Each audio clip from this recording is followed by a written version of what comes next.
So I just gotta know, where are all my Dauntless people at? So the other week I had put out an Instagram poll, and the results were a landslide by far for the one and only Divergent by Veronica Roth.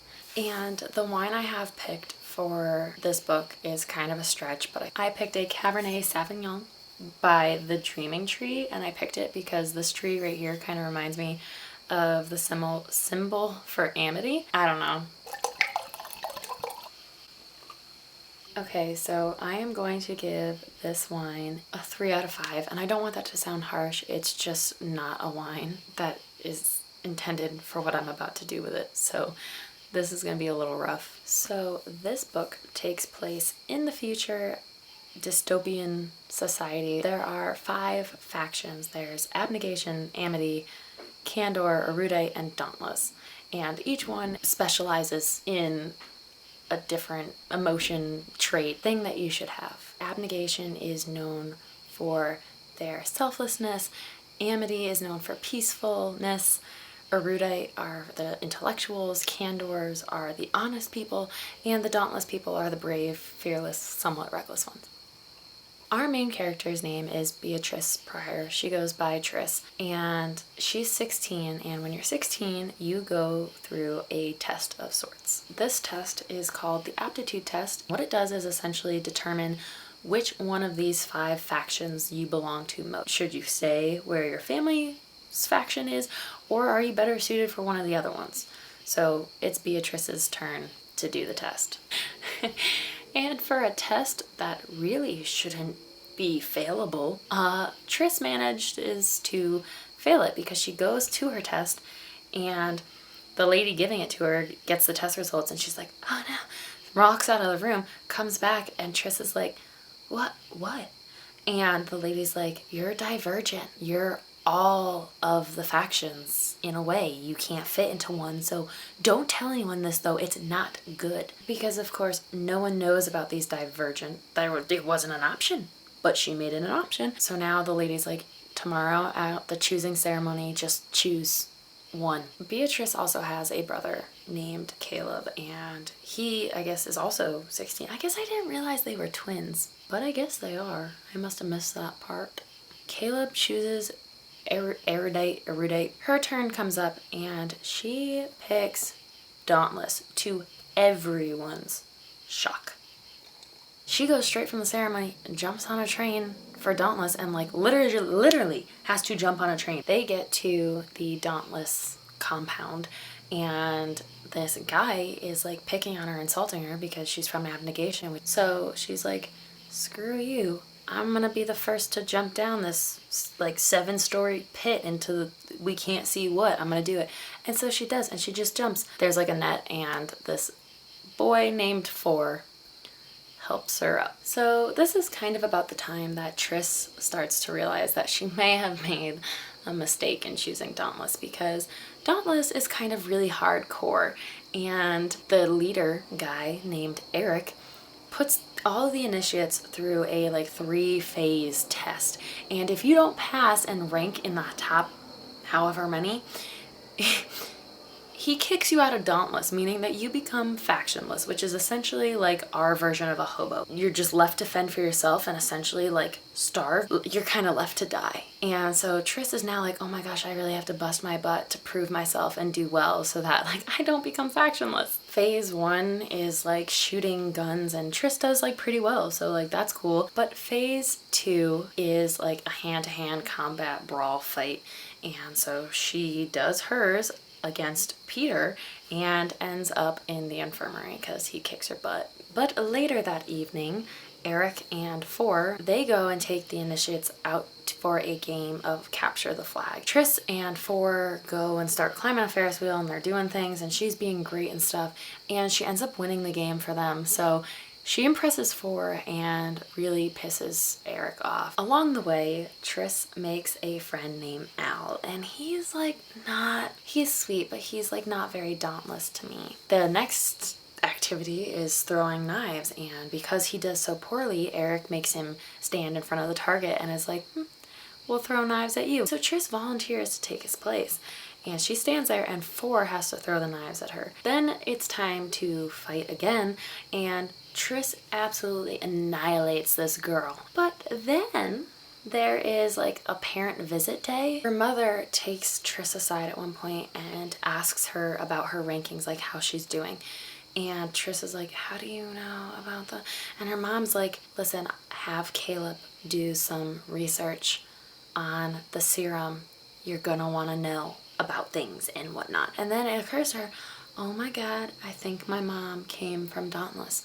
And it's because she did. Now we're in stage 2, which I think I said that we were in stage 2 before, but I guess I'm wrong and they just do a bunch of activities. I forgot, okay? I read this book a long time ago. Now we are officially in stage 2. And stage 2 is this simulation serum where they inject it into you, and it has like basically simulates all of your fears, and you have to try to get out of it or conquer it, or however you do it, you have to try to do the thing. So 4 injects Triss with it, and she manages to get out of it in like record speed, and he's like, Then at her next simulation, she manages to manipulate her fears so that they work in her favor, and she gets out faster still, to which point 4 realizes she's Divergent. He's like, you can't let anyone know this.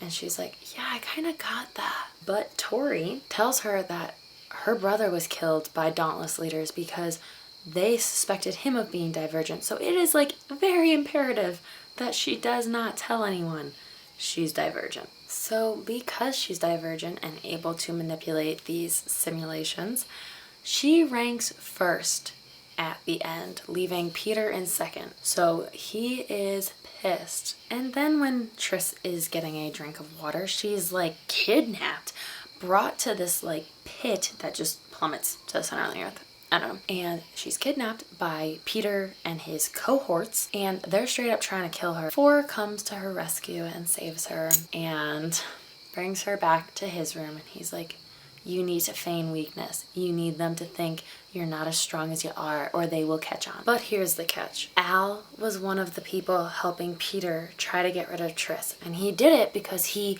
was and is rightfully scared that he's about to become factionless. And then because Triss wouldn't accept his apology because she's been nothing but kind to him and he literally just tried to kill her, Al kills himself because he knows for certain he's gonna end up factionless. So I did say it would be painful. Anywho, now it is time for stage 3, which is the simulation. Oh god, are we gonna do it? Are we gonna do it? That's so risky. I smell danger, but don't worry, I'm brave. But I'm also smart, so I know that that's gonna end poorly, but gonna end poorly. So because stage 3 is the simulation, 4 wants Triss to practice. He goes and tries to show her how he does it, and in that he brings her into his simulations, and it turns out his nickname is 4 because he only has 4 fears. And so Triss helps 4 through his 4 fears, and afterwards they kiss. And it's great because we love him. But he also tells her that he doesn't want her calling him 4 anymore. He wants her to call him his real name, which is Tobias. So Triss leaves to go see her brother Caleb, which is like really not allowed. And she wants to know more about this simulation serum and whatever. But then Janine, the erudite leader, has her come meet with her. Janine has Triss come meet with her because she wants to talk to her. And so she starts asking Triss all these questions about her test results, and Triss has to lie to hide her divergence because that is not something that should be known. Tobias takes her into the city, and Erudite still has all their lights on, which is like a huge no-no.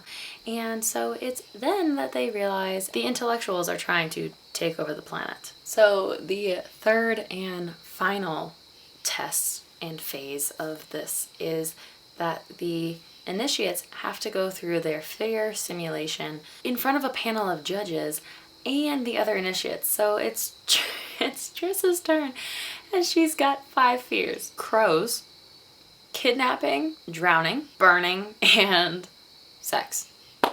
I think the funniest one to me is crows. What did they ever do to you? So at the end of all 3 tests, it is determined that Tris is in the first place. She won, essentially. She won the tests. And Eric congratulates her and is like, hey, all of the new dauntless have to be fitted with like a tracking device. And she's like, okay. And then, because Tobias was watching her fear simulation, they go back to his room and she's like, hey, I'm scared of sex. And he's like, it's all good. We're not there yet. And she's like, okay. Then they go to the ball and they kiss again. And then all of a sudden, Tris realizes that she thinks the trackers are part of a plan for Erudite to control the Dauntless. She wakes up in the middle of the night and everyone is walking like zombies because they were injected with a serum via their tracking device or whatever. But she's divergent and the serum doesn't work on her. And so she's like, crap, I can't let them know. So she walks blindly like a zombie like the rest of them. Meanwhile, she's like trying to find 4, like what is happening. They get on a train where she discovers that Tobias is awake too, meaning that he's also divergent. And so they arrive at Abnegation and Eric goes to try to kill Tobias and Tris stops him naturally, but then she exposes herself as divergent and he as well. So they get taken to Janine, but not before Tris gets shot in the shoulder. And then Tobias gets injected with a serum and Tris gets knocked unconscious. And Tris wakes up in a glass box that is like filling with water, like, you know, one of her fears. And her mom saves her, but then she gets killed by Dauntless soldiers. And so she escapes and she finds her father and her brother.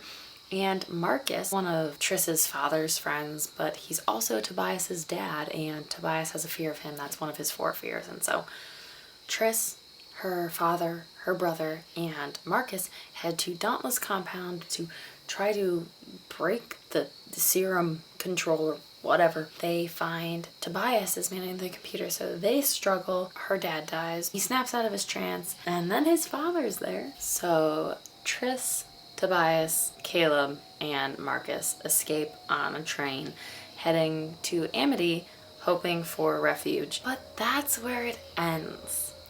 And so it's time for the breakdown. Cover design is going to get a 4. I love that the letters are like half and half. It's like a gradient because like she's not just one solid faction, she's multiple, and so it's not just one solid color, it's multiple, it's a gradient. Characters are a 5 out of 5. I love personally Tris's character. I feel the conflict that she goes through.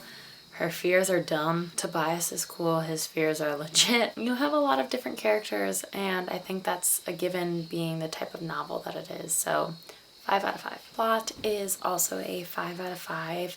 It is very similar to the Hunger Games series or the Delirium series if you've read that, but it's still very different and it's just very interesting in the way they break down human nature and try to categorize it into, you know, brave, selfless, honest. It's interesting because obviously that just doesn't work. The ending is a 4 out of 5. It's happy enough and it leaves off in a weird place, at least to me. This conflict is over, but like it's not over and you know it. The book drop to me is a 4. It's kind of hard to say whether it's like the moment she finds out she's divergent, which would be really early on, or when she like goes through her like Tobias's fears with him, or when she kicks butt with Tobias. I don't really know. It's hard. The whole book just feels kind of like a book drop, which means that Divergent gets a 4.4 out of 5. Thank you for watching the Boozy Bookworm. You should subscribe. I'm biased to that statement, but you should. And I will catch you next Friday.